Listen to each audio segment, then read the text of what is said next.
Friends ఇక చూసారా గోరింటాకు తెచ్చి మా తోటలో తీసుకొచ్చి మెత్తగా దంచి నూరి పెట్టినాం. ఇక గోరింటాకు అనగానే మనకు ఆడవాళ్ళకి గుర్తుకొచ్చేది ఆషాఢం. ఈ ఆషాఢంలో చాలామంది ఎక్కువగా ఇష్టంగా పెట్టుకుంటారు గోరింటాకు. ఈ పండుగలకు అని ప్రత్యేకం కాకుండా ఆషాఢం పెట్టుకోవడం మన ఆచారం అనమాట మన సైడు. మేము ఇప్పుడు అందరం మా ఇంట్లో అందరూ గోరింటాకు పెట్టుకుంటే సిద్ధమైనాం.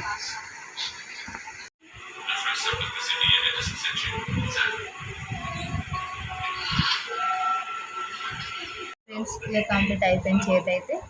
ఇలా చూసారా చేతి ఎలా బాగుందో. దీన్ని ఒక అర్ధగంట సేపు ఒక 1 అవర్ పాటు ఉంటే రెడ్గా అయిపోతుంది. అట్లా కడగొద్దు, ఓన్లీ వీటి మాత్రం తీసేయాలంట. తీసేస్తే అది నీట్గా వచ్చేస్తుంది. అది మనకు మంచి కలర్ అనేది వస్తుంది అనమాట. నైట్ పెట్టుకున్నాం, పొద్దున సరికి ఓన్లీ కడగలే, జస్ట్ ఇట్లా దాన్ని రబ్ చేస్తే వెళ్ళిపోతుంది. ఇంత మంచిగా వండిందో. మీరు కానీ పెట్టుకోండి. మా వీడియోని లైక్ చేయండి, షేర్ చేయండి.